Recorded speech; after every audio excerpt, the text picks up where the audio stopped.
नमस्कार।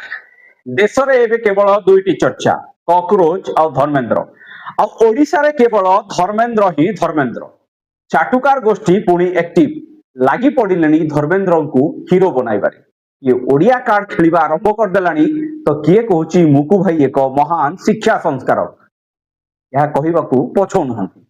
अवश्य समस्त को आम संविधान एही अधिकार देछि निज कथा रखि परिबे आमे किंतु कथा हेबा फैक्ट। धर्मेंद्र प्रधान विगत 5 वर्ष हेला देशर शिक्षा मंत्री रहिले 2021 रे भारत संभाळिबा परे सही वर्ष ही नेट रो पेपर लीक हेला। एनटीए प्रथमे याकू मना कला किंतु परे मानिला जे पेपर लीक होइछि।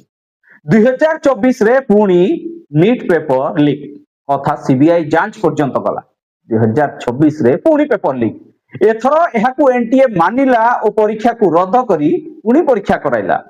धर्मेंद्र प्रधान को 5 वर्ष कार्यकाल भितरे तीन थर नीट रो पेपर लीक हेला।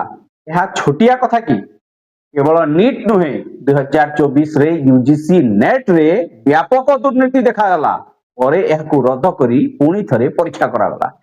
सेही परी 2021 रे जेई मेन परीक्षा रे तो रिमोट हैकिंग करी उत्तर खाता चेक भी होई गला। अवश्य परे हैकर को धरा जायतिला। 2022 रे सीयूईटी परीक्षा रे दुर्नीति हला। 2025-26 रे तो नीट पीजी काउंसिल रो कट ऑफ मार्क -40 कर दिया गला अर्थात माइनस मार्क पाइतिबा पिला भी एमडीएमएस काउंसिलिंग रे बसी परिबो।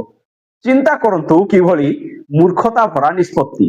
धर्मेंद्र बाबू 2026 रे आउ गोटे मास्टर स्ट्रोक खेलिले ऑन स्क्रीन मार्किंग एथिरे पिलांको खाता को स्कैन करी कंप्यूटर स्क्रीन रे चेक करा गला। रिजल्ट आसिला परे छात्र छात्री अभियोग कले जे सेमानको खाता ठीक रे देखा जाय नै काहाकू कम मार्क दिया जायछि काहार आंसर शीट गायब काहाकू अन्य काहार आंसर शीट दे दिया जायछि। अभियोग रो लिस्ट बहुत लंबा थिला।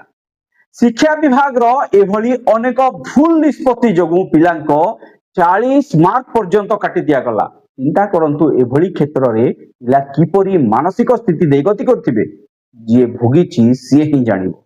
एबे कथा इतिक रे सरिनी रिवोल्यूशन पोर्टल ठीक रे न खोलिबारु पिलांकू नाके दम हेबाकू पड़िला।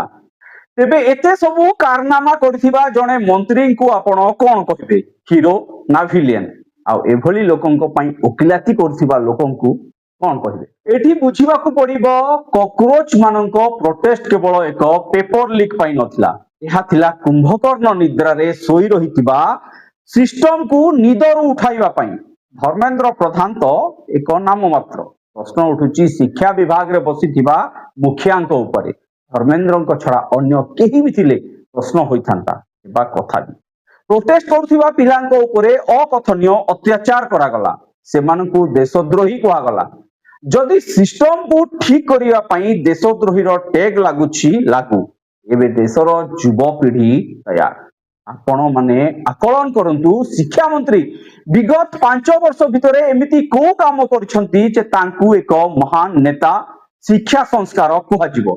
निर्णय आपणकर आपणक मतामत निश्चय देबे। नमस्कार।